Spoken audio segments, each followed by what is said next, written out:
It's really, really important for you all to remember, first off, that a deferral does not mean you're out of the running. You can still get into these early schools, and we want to do everything that we can to help make this possible. Discussing how those of you who may have received a deferral from your early round applications can really maximize your chances of getting into your dream school in the regular decision round. We know that this is going to be a very personal thing for your situation, very dependent on what we can best do to maximize your chances. So if you have questions about the deferral process and how you can make the most of your time, please drop all of those in the chat box right below your screen down there. So just by way of context, a deferral is basically a situation of you apply to this university early. That could be early decision, early action, and any of the early processes. And that could be selective choice, early action, any early process. So keep that in mind. It's any early process. You receive the decision. Many of you guys had decisions coming in December. And for some of you, those were acceptances. For some of you, those were deferrals. And for some, unfortunately, those were no's to the university. But remember, it's all about fit both ways. So you have to love the school and vice versa.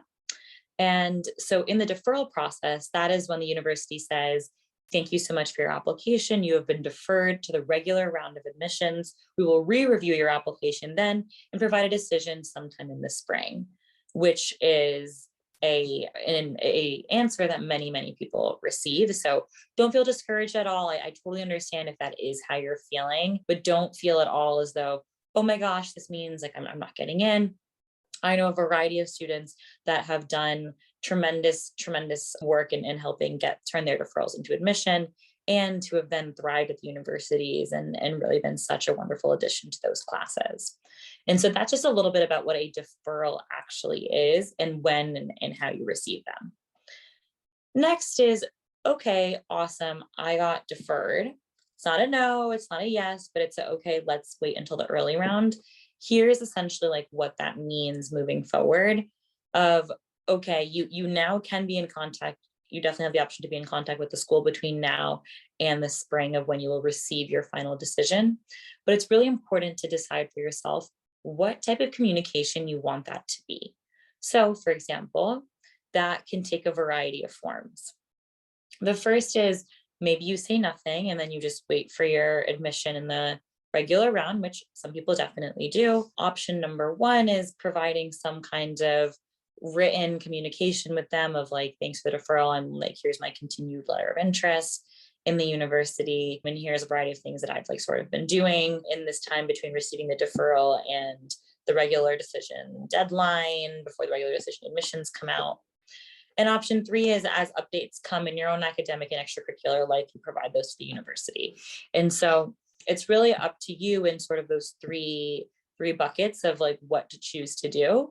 All three provide, some kind of, will provide in some kind of result in May, but for you to be really in control of your own admissions processes, I usually recommend option 2 and 3 of providing some sort of letter of explaining what you've been doing with your time, or 3, some updates about what differences in awards or accolades or academics have sort of come your way. You'll also be asked to submit your mid-year report to the university as well, which has your grades on it, and it just shows about how first semester went of your high school and kind of what your academics are looking like.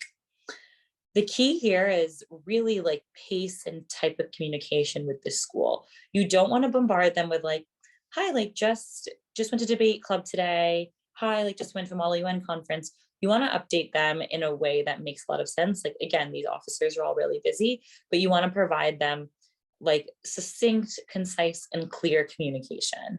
That is what I see to be the most effective way to turn those deferrals into admissions, into yeses to the university, where you're saying, hi, I'm still super interested in the university. This was my top choice. I applied here early, but here's what I can personally do to make it such that I want to show you that I'm interested in, but I understand that your time is valuable and that you're also reviewing many thousands of applications as well.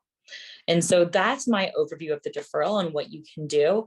If you have any personalized questions, feel free to drop them in the chat, but to receive even more specialized one-on-one advice to help look over those letters, help look over those updates, I really think it's best to just schedule a one-on-one session where you will receive the type of help that will make sure that you get that product from start to finish on what those updates look like, on what those letters look like. Just as a few last remaining pieces of advice. One, remember that the deferral process is not a no. It can absolutely be a yes in the spring. Many students do receive a yes after being deferred. It just, maybe the application has to be looked at one more time.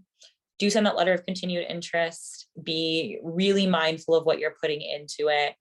Again, the best way to do it is really to work with an advisor on what exactly to put into it, work on the language, the flow of the letter, and make sure it's going to the right place so someone reads that.